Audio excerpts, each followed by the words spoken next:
was barely 18 years old, and a confrontation erupted at a park near my home. The situation quickly escalated into a large brawl involving around a dozen people.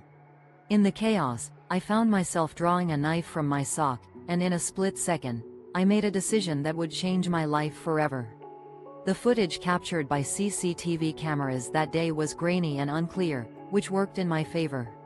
I claimed self-defense and insisted that the stabbing was an accident, never intending to cause harm. Deep down, I knew the truth. I had acted impulsively, driven by a reckless desire. The incident has weighed heavily on my conscience, and I've been carrying the guilt for all these years. I've tried to justify my actions, but the truth is, I did it because I felt like it. Update.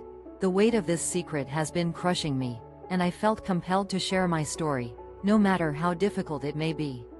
I hope that by confessing, I can finally find some closure. TIFU by Redditing at McDonald's. Nothing too serious, but I felt pretty stupid. I decided to pick up some McDonald's after class today. I get there during the lunch hour, so of course there is a long line of cars ahead of me. I decide to kill some time by opening up the Reddit A. My morning McDonald's mishap, it wasn't exactly a catastrophe, but I felt pretty silly about the whole thing. After class today, I stopped at McDonald's to grab a quick bite to eat.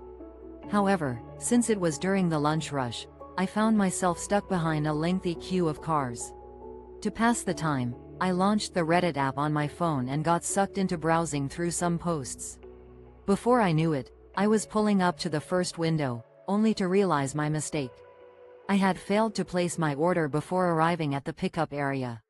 With my face likely turning bright red, I opted to simply drive off instead of having to sheepishly inform the cashier that I had forgotten to order my food like an absolute idiot. I hate people who hate on cat owners and feel the need shoved down their hatred for cats down everyone's throats. I already know I'm going to get insults such as "crazy cat lady" thrown at me for saying this, but I just had to get it off my chest somehow, and hopefully There's something truly infuriating about individuals who relentlessly target cat owners, trying to force their disdain onto everyone else. Despite anticipating a backlash, I felt compelled to express my frustration and hope that it reaches the right people. The irony is that many of these same individuals are quick to lament the plight of homeless cats and shelter cats still searching for permanent homes. However, when someone decides to take in one of these animals, they're often met with ridicule and condescension, being labeled as a "crazy cat lady" or "weirdo," depending on their gender. Meanwhile, dog owners seem to be largely immune to this kind of scorn, a stark contrast that only adds to my frustration. Edit. Please note that this rewritten piece maintains the original's tone and sentiment, but rephrases the language and sentence structure to convey the same message. TLDR. Cat owners are unfairly targeted and ridiculed, while dog owners are largely spared from similar criticism, highlighting a double standard. Update. No updates. My older brother raped my younger sister when he drunk a few days ago, and I am so overwhelmed with it all. So my M17 brother, M26, came home drunk a few days ago after being out with his girlfriend. I thought he was staying at her place, and then I woke to my sister, 14, Shaw. My family has been plagued by a dark secret. My older brother, who is 26 years old, recently came home in a state of intoxication after a night out with his girlfriend. Initially, I thought he had stayed over at her place, but it turned out he had come home to wreak havoc. A few days prior, I awoke to my 14-year-old sister frantically shaking me awake, her body trembling with pain and tears streaming down her face. She revealed the horrific truth: my brother had committed a heinous act against her. The weight of this revelation was crushing. In the aftermath, our parents took swift action and banished my brother from the house, unable to bear the thought of his presence. However, his girlfriend, oblivious to the truth, has been fiercely defending him, convinced that my sister is fabricating the entire ordeal for attention. As a result, she has chosen to support him unconditionally, leaving us reeling from her misplaced loyalty. Meanwhile, I'm struggling to cope with the situation, as if I'm being pulled in multiple directions. I still have to attend school and work, trying to maintain some semblance of normalcy amidst the chaos. Although my parents are providing some support to my sister, I feel a deep Mill thinks my baby does not need a car seat. Hello, hi, it's been a while. So my due date is next week and my Mill has now said it multiple times that she will just hold the baby. We don't need a car seat for the baby. I've told her multiple times, no car seat, no. A frustrating confrontation looms ahead. It's been a while since I last shared my thoughts. As my due date approaches in a week, my mother-in-law, Mill, has repeated her claim that she can simply hold the baby, implying that a car seat isn't necessary. I've expressed my concerns multiple times, firmly stating that there will be no baby transport without a car seat. However, her response only fuels my frustration. When I mentioned that car seats are essential for the baby's safety, she cited her personal experience, stating that she never used car seats for her children. This attitude is disheartening. To make matters worse, my partner has also started parroting my MIL's suggestion, saying we can simply hold the baby. I'm at a loss, feeling both shocked and infuriated by their lack of understanding. Despite our efforts to prepare for the baby's arrival by purchasing 2 car seats for our vehicles, my Mill persists in her idea that a car seat is unnecessary. If you steal my lunch, beware of the danger when you mess with me.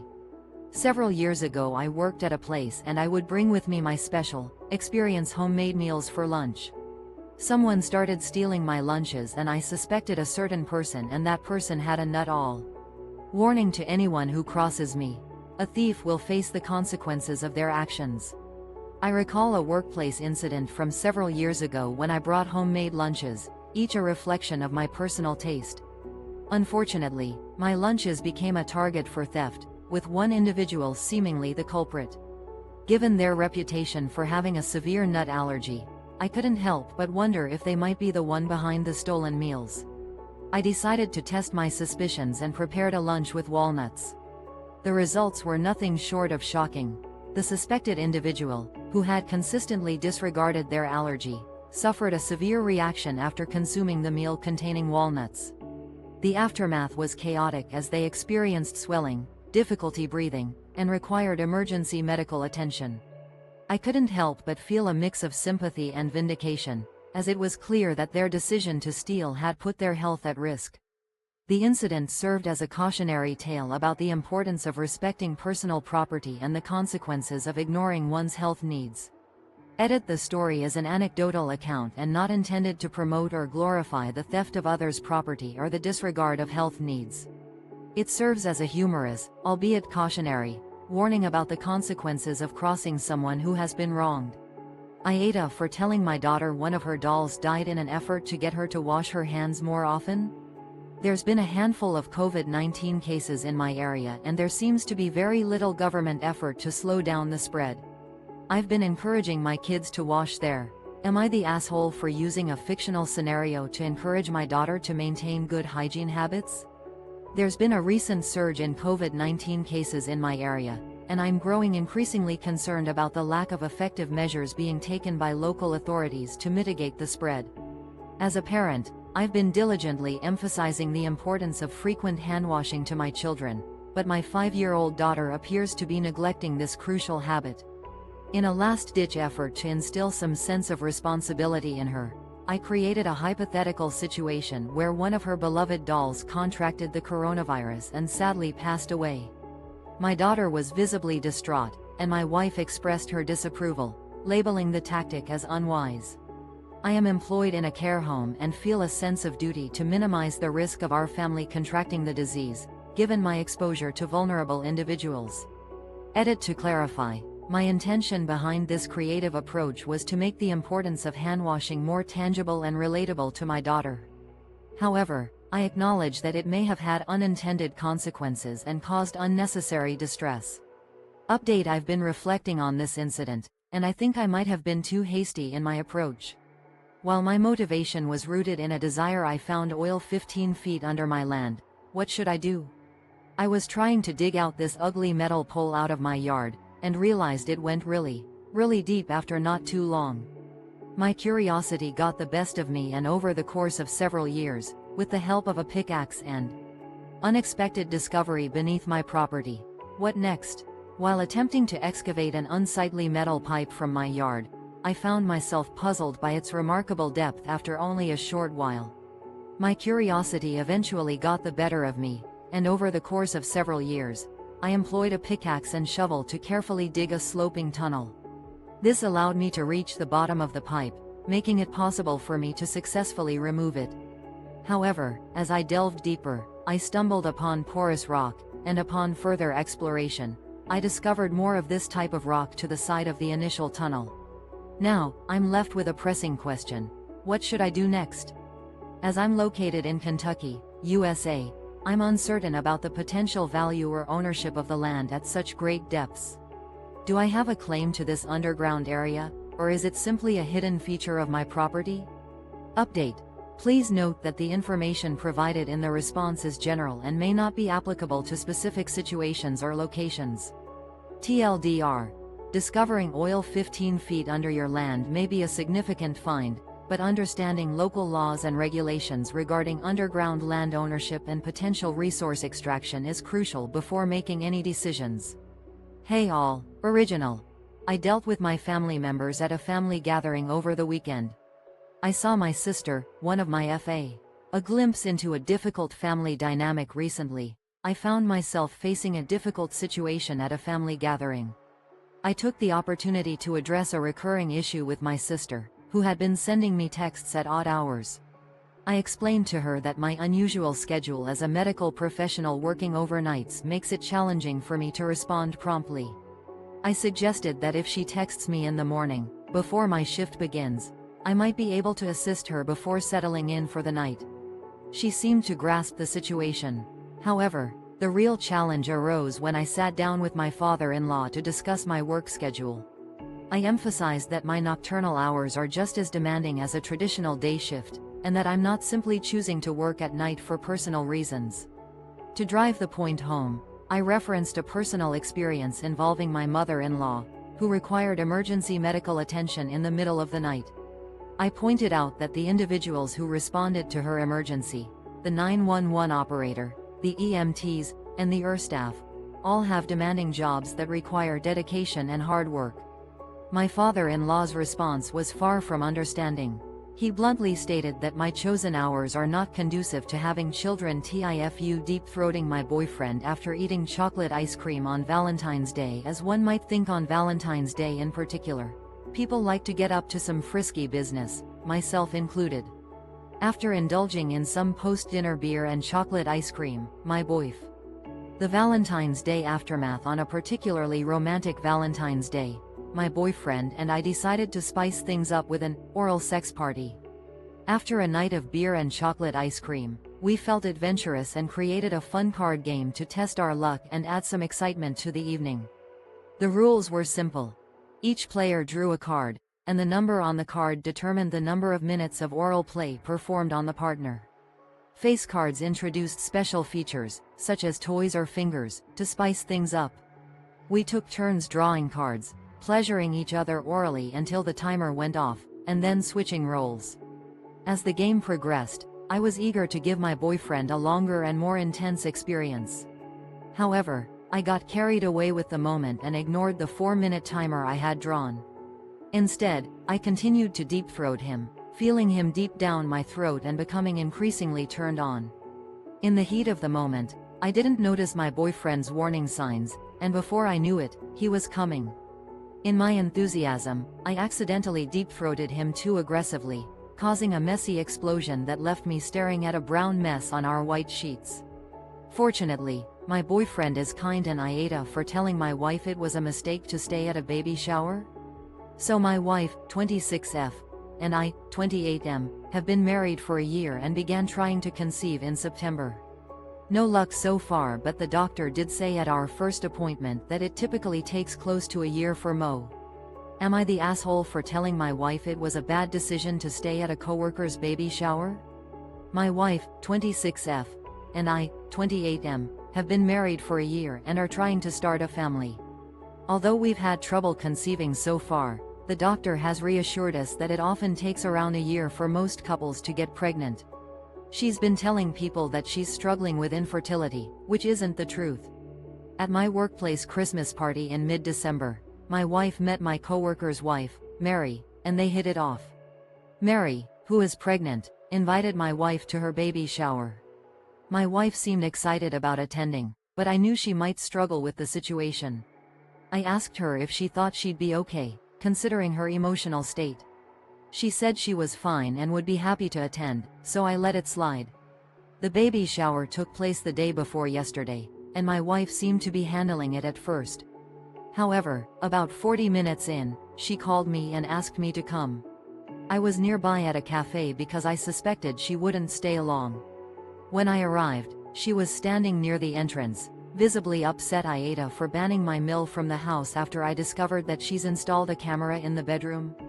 My husband, M33, got into a car accident almost a month ago. He's been bedridden due to a back injury and I've been his primary caregiver.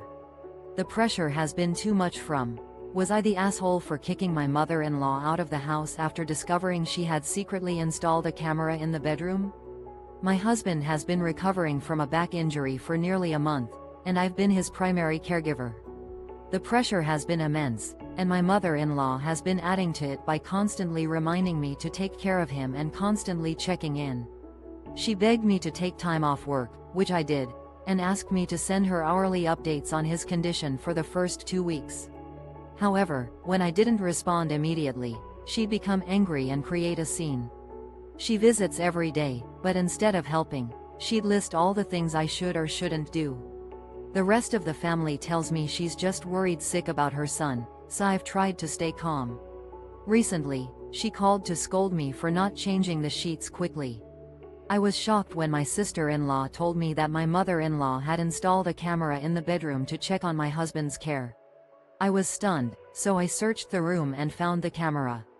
I confronted my mother-in-law, and she admitted to it, claiming she was just feeling concerned and wanted to make sure Sil insulted my kids, so I exposed her lies. Sil is the kind of mom that always has to one-up other kids.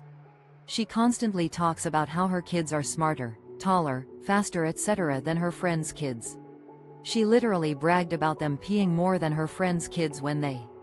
My Sil constantly tries to one-up other families with her children's supposed achievements.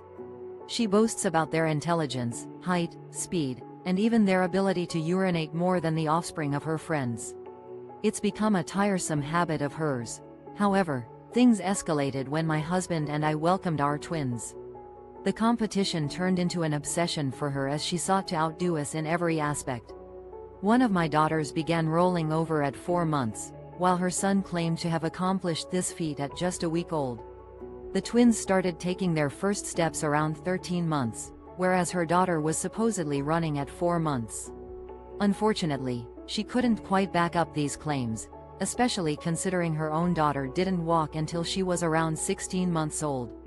The situation took a turn for the worse when she started making unfounded accusations about our children's development. Despite the girls being a few months shy of 2 years old and being on track with their milestones, she insisted that there was something wrong with them because they weren't speaking in long sentences. Given their age, this is completely normal. My husband and I chose to ignore her baseless claims, but she continued to push the issue. It wasn't until I received a call from AITA for breaking up with my girlfriend because of a caught cheating prank. I, 26M, broke up with my girlfriend, 25F, of 2 years because of something that happened recently, and now my friends are saying I massively overreacted. So, a few days ago, my girlfriend and a CL. Was I wrong to end my relationship due to a caught cheating prank? I, 26M, recently ended my 2-year relationship with my girlfriend, 25F, over an incident that has left my friends questioning my decision. A few days ago, my girlfriend and a close mutual friend hatched a plan to play a prank on me. They set up a hidden camera in our bedroom and staged a scene where I walked in on them in a compromising position, pretending to be intimate. To add realism, they made noise and acted as if the situation was genuine. The scenario involved my girlfriend in her underwear and the friend in just boxers, positioned in a way that seemed like they were in the middle of something. Initially, I was taken aback and furious, believing the situation to be real and not a prank. I confronted them, feeling a deep sense of betrayal, and then I left the house. They eventually revealed the video they had been recording, trying to convince me it was all in good fun. Although I know the situation wasn't real, it felt like a breach of trust to me. I felt disrespected by the way they chose to film the scene, especially considering the intimate nature of the situation. The whole experience left AITA for telling my mom to not have any more kids. I, 16F, live with my parents and 11 siblings. I'm the fourth kid, and the ages range from 20 to 1. We live in a 4-bedroom house, but it is so cramped with everyone in bunks and no privacy. My parents also put most of the responsibility. Am I the asshole for telling my mom she's being irresponsible by having more children? As a 16-year-old girl, I'm one of 12 siblings ranging from 1 to 20 years old, and we all live in a cramped 4-bedroom house. Bunks and shared spaces are the norm, with little room for personal space or solitude. Furthermore, my parents often rely on us to care for the younger children, leaving them to lounge on the couch and watch TV. While they do take occasional breaks, it's often at the expense of our own lives as teenagers. The other night, my mom instructed me to put 3-year-old J+A to bed. I explained to her that I needed time to study, but she insisted it was my duty as an older child. This sparked my frustration, and I told her that she's overwhelmed with our current family size, and that pursuing her dream of 15 children would only exacerbate the issue. I expressed my concern that she's depriving the younger ones of a more stable and nurturing environment. Am I the asshole for speaking my mind and telling my mom that she should reassess her family planning? TIFU giving myself head and throwing out my back, reposted at the appropriate time with some adjustments. This happened about 3 days ago. I'm finally able to move and get out of bed. So I am generously endowed, and have a very good relationship with my dick. Lol, I Ocasio, TIFU attempting self-oral stimulation and injuring my back, reposted at the appropriate time with some adjustments. About 3 days ago, I managed to recover from a rather embarrassing incident. As I have a rather generous endowment and a comfortable relationship with my penis, I often post images online. Someone requested that I demonstrate auto-oral stimulation, and I was intrigued. After researching tips and watching videos, I discovered that my body type, with its size and slender frame, was well suited for the task. There are various methods for achieving self-oral stimulation, including leaning forward or extending one's legs over the head. Initially, I tried the first approach but was unsuccessful. Feeling adventurous, I stripped down, positioned myself near a wall, and carefully stretched my legs over my head, slowly moving down the wall as advised. I was almost there, and my heightened arousal certainly didn't hurt. My penis was extremely hard and sensitive, making it easier to achieve the desired position. As I stroked and pulled my penis closer to my mouth, my excitement grew. With each passing moment, my lips were able to almost fully cover the head, and I began to suckle. The experience was intense and thrilling, and it didn't take long for me TIFU by gendering a printer. I work at a local grocery store, pretty causal vibes, but an older store with a pretty old infrastructure. Well, on some occasions, if we are busy enough, our point of sale systems will start to get bogged down, causing a pretty significant delays. I TIFU by anthropomorphizing a printer. I work at a local grocery store, where the atmosphere is generally casual, but the older infrastructure can sometimes cause issues. During peak hours, our point-of-sale systems may slow down, resulting in significant delays in the entire checkout process. I always make sure to apologize to customers when this happens and try to explain the situation in a friendly manner. Today, while waiting for the printer to process the receipt, a customer asked for the receipt, and I replied, My apologies, our printer tends to be sluggish during busy hours, but it's been working hard all day. Customer. Who? Me. Pausing, the printer, of course. Customer. Why do you refer to it as a her? Me. Initially unaware of her concern. Oh, I just gave it the name Sheba. Customer. I didn't ask about the name. I'm asking why you attributed a gender to it. Me. Now understanding her point, I apologize. I won't do that again. At this point, she began lecturing me as I rang up and bagged the next customer's items, who had been listening to the entire conversation. Other just sign this document that will dock you 11.5 hours. I'm a middle school teacher who speaks fluent Spanish, thanks to growing up in the West Valley. Go Suns! The fact that I'm bilingual has given me many opportunities, including one where a teacher in charge of an N. I'm presented with a contract that I need to sign, which will deduct 11.5 hours from my pay, and I'm not happy about it. As a middle school teacher fluent in Spanish, I've had various opportunities. One of them was tutoring students twice a week for the English Language Learner program, with additional prep time. This was all part of my 7th-hour prep on Mondays and Fridays, where I'd punch in 15 minutes before 2:20 and out at 3:30. However, at the end of the year, I received an email stating that I was being docked 11.5 hours for punching in before the end of the day. I was infuriated, as I couldn't recall seeing any restrictions on when I was supposed to punch in those hours. A meeting was set up with a district representative, who showed me a contract I signed. I pointed out that it didn't specify when I was supposed to punch in those hours, but she insisted I sign the document, claiming I'd be getting double paid. That's when I decided to employ malicious compliance. I quickly signed the document, but with a twist. I used my middle name, which happens to be $CKT $bull AITA, for not speaking to my parents again after they put my cat down. For context, I'm 28. The vet's office is literally 10 minutes away. I had them take him because I have 2 herniated discs and can't carry the carrier and open the multiple doors and hold the carrier without F. Am I the a-hole for cutting ties with my parents after they took my cat to the vet without my consent? For context, I'm 28. The nearest vet is only a 10-minute drive away. I had my parents take my cat because I'm struggling with 2 herniated discs and couldn't risk injuring myself by carrying the cat carrier. I thought my cat was just a bit under the weather, but since he was due for his shots anyway, I agreed to let my parents take care of it. I even cooked dinner for the whole family while they were out. As soon as they left, I called to check in, and my father assured me everything was fine, though he mentioned my cat had a slight fever. When they returned an hour later, I was met with my distraught mother and a visibly shaken father. It turned out the vet had discovered a large mass on my cat's kidney and suspected stage 3 to 4 cancer.